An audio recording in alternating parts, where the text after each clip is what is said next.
Un appareil photo, ça se nettoie et évidemment, ça s'entretient, que ce soit le boîtier, l'écran, le viseur et même les optiques, les connecteurs des optiques et jusqu'à la chose la plus délicate peut-être pour vous, le capteur. En tout cas, moi, j'entretiens tout moi-même. Je vous montre avec quoi et comment juste après ça.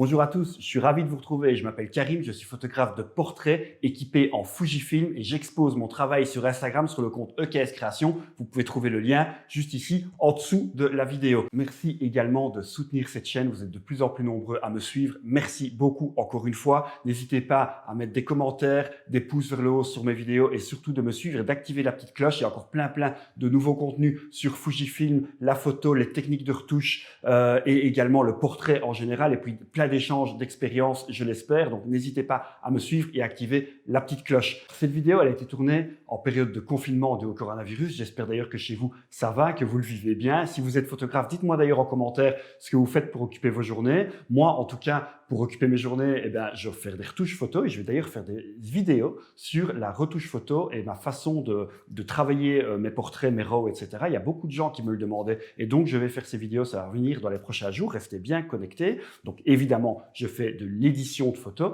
mais également je prends soin de mon matériel. C'est peut-être le moment de le faire justement, étant donné qu'en période normale, j'ai des shootings pratiquement tous les jours. En extérieur, mon matériel, il s'abîme, il prend la poussière comme tout matériel électronique ou informatique, on doit l'entretenir et je ne le faisais peut-être pas assez parce que manque de temps. Là maintenant, on a du temps, donc je le fais. D'ailleurs, entretenez-vous vous-même votre appareil photo. Je suppose que l'extérieur, vous le faites vous-même, que vous le nettoyez quand même régulièrement, j'ose l'espérer. Mais le capteur et les connecteurs électroniques qui sont un peu plus touchy, un petit peu plus délicats à faire, est-ce que vous avez peur de le faire? Est-ce que vous le faites? Si oui, avec quoi? Dites-le moi en commentaire. Sinon, pourquoi? Dites-le moi également en commentaire. Surtout le capteur, je sais que c'est délicat. On va voir ça après, comment moi, en tout cas, je pratique. On va démarrer d'abord par des choses basiques que vous faites certainement déjà chez vous, mais je vais vous donner 2-3 petits trucs pour entretenir l'extérieur de votre appareil photo et de vos optiques et je vais vous montrer ce que j'utilise bien évidemment. Suite à plusieurs shootings extérieurs, l'appareil évidemment va prendre la poussière et c'est important de l'enlever assez régulièrement. J'utilise des choses assez communes qu'on trouve un peu partout pour nettoyer les différents appareils, mais voilà, c'est peut-être bien de le préciser. Pour l'aspect extérieur de mon boîtier en tout cas, j'utilise une bombe d'air comprimé qu'on peut trouver un peu partout pour nettoyer vos claviers, etc. C'est super bien pour aller chercher vraiment la poussière dans les molettes, dans les roulettes de votre appareil photo, dans des coins qui sont difficilement accessibles avec le doigt et une lingette. Et donc voilà, bombe d'air comprimé, simplement on passe un coup dans les endroits les plus difficiles du boîtier, bien fermé bien entendu. Et pour l'aspect extérieur, pour la poussière, ça marche vraiment bien évidemment.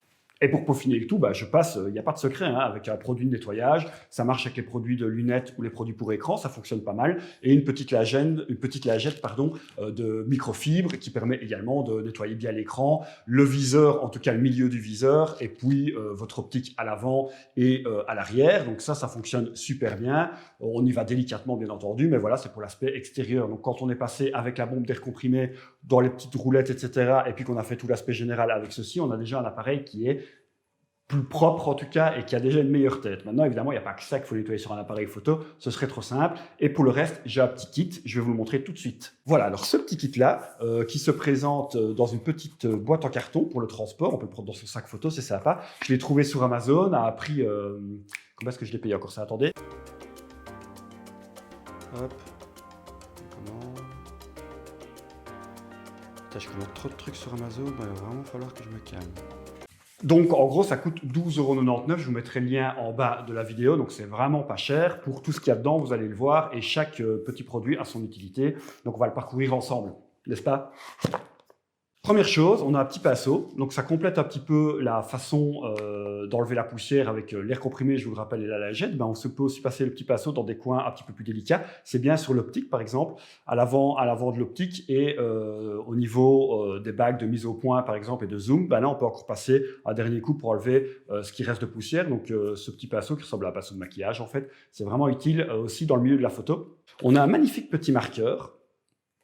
Là-bas, alors on a un premier Voilà, premier côté ici. Ça, c'est super intéressant, ce petit triangle comme ça, un peu dans la même matière que les microfibres. C'est quand vous êtes passé justement avec un microfibre pour nettoyer l'avant de votre optique, c'est compliqué d'aller vraiment chercher les crasses qui sont dans les coins. Ça, c'est vraiment utile pour justement aller chercher au contour de votre lentille. Ça fonctionne super bien. Et de l'autre côté, ben, là, ça fait encore un peu double emploi avec le pinceau qu'on a eu. Donc, c'est vrai que vous pouvez transporter uniquement celui-ci et ne pas prendre le deuxième pinceau, hein. Là, je pense que ça fait un peu double emploi, mais bon, c'est peut-être bien d'en avoir toujours deux plutôt qu'aucun. On a évidemment une nouvelle microfibre, c'est bien de la remplacer régulièrement, elles ne sont pas éternelles. Donc voilà, là on a un jeu de 2 microfibres, je pense, qui permettent d'utiliser soit à sec, soit avec un petit produit de nettoyage, comme je vous l'ai expliqué tout à l'heure, et pour nettoyer l'aspect extérieur de votre appareil photo. C'est vraiment super. Et donc voilà, c'est dedans, c'est pas grand-chose, mais c'est dedans, en fait, c'est bien pensé. On a des cotons-tiges. Et des cotons-tiges, c'est de plus en plus rare. On en trouve de moins en moins dans les commerces et dans les différentes pharmacies pour des raisons écologiques évidentes. Donc ça, je trouve ça normal. Mais ceux-ci vont bien nous servir. Ça permet également encore d'aller dans les détails. Mais surtout, ces cotons-tiges-là, je les utilise pour nettoyer les connecteurs de votre objectif à l'arrière. Donc les connecteurs, vous avez 4, 5 objectifs selon le type d'information que l'objectif fait passer au boîtier et que le boîtier fait passer à l'objectif. Ça permet vraiment d'avoir différentes mesures, hein. Ces connecteurs sont très importants pour la stabilisation, la mise au point, pour plusieurs précisions et différentes déformations ou corrections d'objectifs entre le boîtier et la lentille. Donc, entretenez bien vos connecteurs d'objectifs et ceci avec un petit produit à base d'alcool. Ça permet vraiment bien de nettoyer les connecteurs électroniques de façon précise. Donc, voilà, ces petits cotons-tiges servent toujours. C'est quand même plus petit qu'un doigt. Et alors, ça sert également, ça c'est pas mal aussi, à aller nettoyer le contour de votre viseur. Quand vous nettoyez votre viseur, vous avez certainement déjà eu le problème. Même avec le petit doigt, c'est compliqué d'aller vraiment nettoyer les contours. Donc voilà, le coton-tige, ça peut vraiment servir. Si vous avez d'autres trucs pour nettoyer votre viseur, parce que moi c'est toujours l'enfer, dites-le moi en commentaire, c'est toujours intéressant. Mais voilà, le coton-tige, pour moi, c'est la meilleure des solutions. Qu'est-ce qu'on a d'autre ? On a une petite fiole, comme vous pouvez remarquer, qui est vide. Alors ça permet en fait une fiole de transport, donc un petit spray qui permet justement d'utiliser ça avec votre lingette microfibre. Le but, c'est d'acheter de plus grosses quantités et puis de la remplir au fur et à mesure. Donc ils vous la fournissent, ça c'est sympa, mais elle est vide, ils ne mettent pas de produit dedans. C'est à vous de le remplir, soit produit pour verre, pour lunettes ou produit pour écran. Vous mettez ça dedans et vous le transportez toujours avec vous. C'est sympa, c'est pas extraordinaire, mais c'est sympa. On a une petite poire. Alors la poire, elle ne va pas servir à grand-chose, donc une poire qui fait de l'air, hein. Elle ne va pas servir à grand-chose pour l'aspect extérieur de l'appareil photo, en tout cas ce qui me concerne, parce qu'avec déjà tout ce que je vous ai montré, c'est déjà franchement pas mal pour nettoyer l'extérieur de votre appareil photo, mais ça va servir dans le nettoyage justement autour du capteur, donc ça on le verra tout à l'heure, mais c'est sympa de mettre cette petite poire, je trouve. Vous allez voir qu'elle est vraiment utile. Et une dernière chose, on a des lingettes, encore une fois ici. Ça, c'est le type de lingette qu'on trouve généralement avec les lunettes. C'est des lingettes à usage unique, donc c'est vraiment plutôt si on n'a pas sa microfibre ou si on n'a pas qu'on n'a pas son produit. Mais voilà, ça peut vraiment dépanner. Et ils en mettent franchement pas mal dans le paquet. Donc voilà, dans ce petit paquet à 12,99 €, on a franchement des choses pas mal. Moi, en tout cas, ça fait la deuxième fois que je l'achète et ça me sert vraiment. Voilà, donc là, on a vraiment fait le parcours de l'extérieur de l'appareil photo qui déjà, après avoir fait tout ça, est déjà bien propre. Et maintenant, il y a le capteur. Il peut arriver qu'il y ait des poussières qui rentrent sur votre capteur, surtout si vous avez un appareil photo hybride, puisque quand on change l'objectif, il est vraiment à nu, hein, on n'a pas de miroir. Donc, ça s'entretient régulièrement. Ça vous fait peut-être un peu peur de le faire et je peux comprendre. Est-ce que vous le faites vous-même? Est-ce que vous faites appel à des professionnels? Dites-le moi en commentaire, ça me ferait plaisir. Mais moi, en tout cas, je le fais moi-même. Et on va voir tout de suite comment je fais. On passe au capteur donc. Donc voilà, ici on se retrouve devant mon appareil photo, le X-T3, avec ce que j'utilise pour nettoyer mon capteur. Vous voyez qu'on retrouve cette fameuse pipette dont je vous parlais tout à l'heure, cette fameuse poire qui va me servir cette fois-ci. Le X-T3 qui est là, vous pouvez le voir plus en détail. Je suis un photographe d'extérieur, ça se voit dans mes appareils, et surtout depuis chez Fuji d'ailleurs. Mes appareils sont pas mal griffés, etc. Ils fonctionnent toujours très bien, hein, donc c'est de l'excellent matériel chez Fuji. Mais à force de le sortir du sac, de le remettre, de changer souvent très très vite d'objectif, vous voyez, il y a certaines griffes qui sont là. Voilà, c'est une petite parenthèse que je fais, mais chez Fujifilm, j'avais pas ça chez Canon quand j'étais chez Canon il y a plusieurs années. C'est des magnifiques machines, elles sont très très bien faites, elles sont très bien finies. Par contre, l'effet des griffes, je trouve, se voit beaucoup plus vite qu'ailleurs. Si vous êtes chez Fuji et que vous rencontrez le même problème ou pas, ou si vous avez une solution pour pas que ça arrive, Dites-le moi ici en bas en commentaire, ça ferait plaisir. Mais en tout cas, voilà. Donc là, c'est pas la saleté, c'est juste que mon appareil prend 2-3 coups au fur et à mesure des mois, mais il fonctionne toujours à la perfection. Ça prouve que c'est du bon matériel. La parenthèse est en fait, voici donc ce que j'utilise pour nettoyer mon capteur, donc parce que le reste a été nettoyé plus tôt, hein, on l'a vu dans la vidéo. Donc j'utilise deux petites spatules ici que j'ai acheté également dans un kit sur Amazon. Il y a différentes marques qui le font. Donc là, c'est bien pour APS-C. Donc la taille de la spatule est faite pour les capteurs APS-C. C'est le cas chez Fuji. Si vous avez du plein format, ça existe plein format. Si vous avez du micro 4 tiers, ça existe également pour micro 4 tiers. Donc voilà, pas de souci, il y en a pour tout le monde. La petite poire ici qui permet de faire du vent, on va voir à quoi ça sert. Et un petit produit de nettoyage, c'est pas toujours nécessaire. Maintenant, moi, sachez que je l'utilise pratiquement systématiquement. Il faut mieux en faire trop que pas assez. Il y a certaines personnes, par souci d'économie, quand ils n'en ont pas besoin, ou pensent ne pas en avoir besoin, ils ne le mettent pas. Moi, parfois, je me dis que mes yeux, aussi bons soient-ils, ne voient peut-être pas toutes les crasses sur mon capteur, donc je préfère l'utiliser à chaque fois. Vous voyez que c'est la même marque, c'est la marque VSGO. J'ai pas du tout d'intérêt à promouvoir une marque plutôt que l'autre, mais j'avais pas mal de commentaires positifs sur Amazon dessus, et les kits sont intéressants quand vous voulez prendre produit plus spatule. Donc voilà. Mon appareil est là, on va bientôt nettoyer le capteur. Il y a d'abord quelques prérequis à avoir. La première chose, c'est avoir une surface qui est propre, donc nettoyez-la bien avant, histoire que quand vous allez mettre votre capteur à nu, il n'y ait pas des poussières qui aillent dedans. Ce sera un peu dommage. Et voilà, je vois qu'il y a encore une petite crasse là. Donc voilà, au mieux, évidemment, on ne vit pas tous dans des salles d'opération chirurgicale, donc ça peut pas être complètement aseptisé chez vous, je m'en rends bien compte. Et d'ailleurs, c'est pas du tout utile. En tout cas, évitez quand même les crasses parasites, ce serait quand même un peu dommage. Là, j'ai un objectif dessus que je vais enlever, qui me sert de cache. Alors moi, j'ai une maladie avec mes appareils. Vous pouvez me dire aussi en commentaire si c'est votre cas, mais je perds toujours le bouchon du boîtier. C'est un truc de dingue. Vu que j'ai toujours un objectif monté dessus prêt à prendre des photos, ben je sais pas, je range quelque part ce bouchon, je le jette pas à la poubelle, donc il est quelque part dans ma maison. Je dois en avoir quelques-uns depuis le nombre de boîtiers que j'ai, mais je ne le retrouve jamais. Donc j'ai toujours un objectif qui me sert évidemment prêt à prendre des photos, mais également qui me sert de bouchon, parce que le bouchon de boîtier, je le perds tout le temps. Au début, j'en rachetais, maintenant j'arrête d'en racheter parce que ça sert à rien. Je le perds à chaque fois, donc peut-être que c'est votre cas aussi, dites-le moi en commentaire, mais en tout cas, moi, je le perds à chaque fois. Donc, comme je vous le disais, toujours bien avoir une surface propre. Très important aussi que votre appareil soit sur off. Absolument pas de l'électricité qui doit naviguer dans les circuits de votre appareil pendant que vous nettoyez le capteur. Je pense que c'est pas du tout conseillé. Et pour être sûr, moi, ce que je fais d'ailleurs, c'est que je retire la batterie, voilà, pour être certain que il y ait vraiment plus aucune tension dans l'appareil. Je nettoie mon capteur, toujours batterie enlevée, ça c'est important.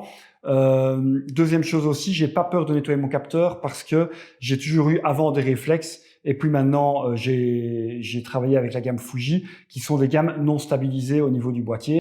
Donc on a un capteur pardon, qui est soudé au niveau de l'appareil photo. Et donc ça c'est pas mal parce que ça évite que le capteur bouge ou qu'on touche à certains mécanismes, j'en sais rien moi.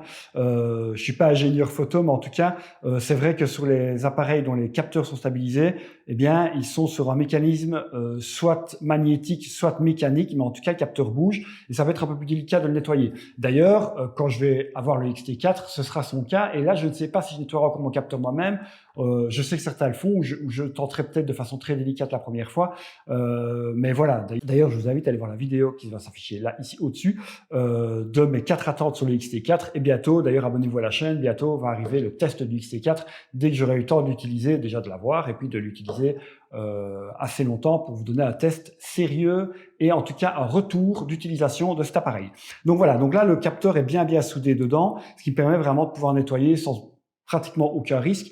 Quand vous avez des capteurs stabilisés, je pense aux gens chez Sony, par exemple, des choses comme ça. Tiens, dites-moi d'ailleurs en commentaire si vous le nettoyez ou si vous avez peur à cause de ça, à cause de ce fameux capteur qui est un peu en suspension dans les boîtiers stabilisés, si vous avez peur de le nettoyer. Mais en tout cas, ici, dans la gamme Fuji, jusqu'à maintenant, vu qu'il n'y a pas de stabilisateur, on a vraiment un capteur qui est soudé à l'intérieur. Voilà, donc mon appareil photo, je pense que on voit déjà ici qu'il y a un petit point, une petite trace sur la droite. Je ne sais pas si c'est une crasse ou si c'est vraiment mon capteur qui a qui commence un petit peu à fatiguer, ça c'est tout à fait possible. Vous voyez ici en haut à droite.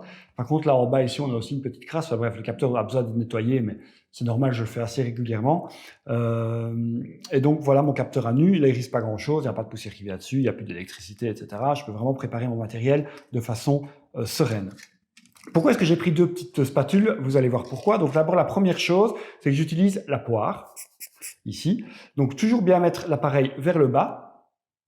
Et vous soufflez en direction du capteur, faites attention évidemment de ne pas le toucher, mais vous soufflez en direction du capteur, ça va envoyer un peu de vent dedans, je ne sais pas si on le voit comme ça, voilà, ça va envoyer un peu d'air dedans et ça permet vraiment aux crasses et aux poussières superflues qui sont juste déposées de descendre et de retomber. Voilà. Sans devoir, parce que si sur ces poussières-là, vous passez directement du produit et que vous passez à la spatule dessus, ça risque peut-être plutôt de les incruster sur votre capteur plutôt que de les enlever. Donc, autant le faire. Voilà, quand c'est fait. Et toujours vers le bas pour que ça tombe, évidemment, parce que si vous faites vers le haut, bah, ça va rester dedans. Donc, et voilà. Voilà, donc je ne sais pas si vous vous souvenez, mais j'avais que 2-3 petites crasses ici au-dessus qui sont parties, 2-3 petites poussières. Donc ça a déjà fait un premier nettoyage, donc ça c'est pas mal du tout. Et maintenant on va passer évidemment à la deuxième étape qui sont avec les petites spatules qui sont là. Donc c'est toujours bien dans un petit emballage sous vide pour être sûr qu'il n'y ait pas de crasse dedans. Quand vous en avez utilisé une, elles ne sont pas réutilisables, c'est important bien évidemment, donc vous la jetez. C'est pour ça que j'en ai pris 2, puisque la première je vais l'utiliser à sec. Donc voici la spatule là-bas, qui a légèrement un effet magnétique et donc qui va déjà attirer les poussières quand elles sont superflues. Après la poire, c'est un effet un petit peu plus collant et un petit peu plus adhésif. Donc je passe tout doucement sur mon capteur, je dépose ma spatule, j'appuie pas, je laisse juste le poil de la spatule et je passe une première fois. Voilà. Puis je la retourne et je repasse une deuxième fois. Voilà. Voilà. Et donc là, on a déjà pas mal de crasses et encore de poussière qui sont parties. Celle-ci, je la jette, elle ne me sert plus à rien.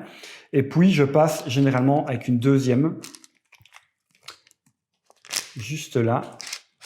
Et là, je vais mettre du produit. Donc, c'est du produit vraiment spécial pour le capteur. Hein, donc, sensor cleaner, c'est bien écrit dessus. Mettez pas n'importe quel type de produit non plus sur votre capteur. Vous voyez, il y a un petit trou juste là. Je vais le mettre sur ma spatule ici. Vraiment, une goutte suffit. Vous voyez, ça va s'abîmer. Voilà. Et puis, je vais passer sur mon capteur une première fois. Et voilà, jusqu'au bout. Puis je retourne et je repasse une dernière fois. Voilà. Voilà. Là, on voit évidemment que la crasse la plus importante, le point le plus important était ici en haut à droite, il est parti. J'ai un capteur qui est parfaitement propre. Ne refermez surtout pas votre bouchon, votre objectif dessus juste après. C'est légèrement alcoolisé et donc le but c'est que ça s'évapore évidemment pour qu'il n'y ait plus aucune trace dessus. Donc on laisse s'évaporer, vous laissez quelques secondes. Jusqu'à ce qu'il n'y ait plus aucune trace, vous pouvez souvent le mettre comme ça à la lumière pour voir s'il y a encore des traces. Vous voyez, mon capteur est bien propre. Nickel. Voilà. Et quand c'est fait, vous remettez votre bouchon ou votre objectif dessus, vous remettez après votre petite batterie et puis c'est reparti, l'appareil fonctionne comme un charme. Vous voyez, c'est pas spécialement quelque chose de hyper délicat à faire, en tout cas je trouve. Souvent, c'est un peu, les gens ont un peu peur de nettoyer leur capteur en pensant vraiment qu'ils vont devoir faire une opération de haute chirurgie. Pas vraiment, mais comme je vous l'ai dit, moi j'ai pu vraiment bien, sans trop appuyer, mais vraiment bien laisser aller ma petite spatule. Pourquoi? Parce que j'ai un capteur qui est bien ancré et bien soudé dans mon armature. Dès que j'aurai le XT4, et pour ceux qui ont déjà des capteurs stabilisés, c'est peut-être un peu plus technique. N'hésitez pas encore une fois à me le dire en commentaire, c'est toujours très intéressant et à partager votre expérience sur la façon dont vous nettoyez votre matériel. Voilà, merci beaucoup d'avoir regardé cette vidéo. J'espère qu'elle vous a plu. Elle a été tournée, je vous le rappelle, en période de confinement dû au coronavirus. Et donc, je pense que le sujet était adéquat à cette période. Si vous avez aimé cette vidéo, n'hésitez pas à mettre des pouces vers le haut, à mettre des commentaires. Dites-moi également si vous avez des sujets de vidéos que vous aimeriez que je traite. Ça me ferait super plaisir d'avoir vos idées et vos suggestions. Je prends tout en considération. Je réponds à tous les commentaires, du moins j'essaye. Donc voilà, le but c'est vraiment qu'on interagisse ensemble et qu'on crée une vraie communauté autour de cette chaîne. Donc n'hésitez pas encore une fois à me suivre, à mettre des pouces vers le haut, des commentaires. L'algorithme YouTube en a vraiment besoin, surtout pour une petite chaîne comme la mienne. Allez me voir également mon travail sur Instagram, ça me ferait super plaisir. Et pourquoi pas suivez-moi si ce que vous voyez vous plaît.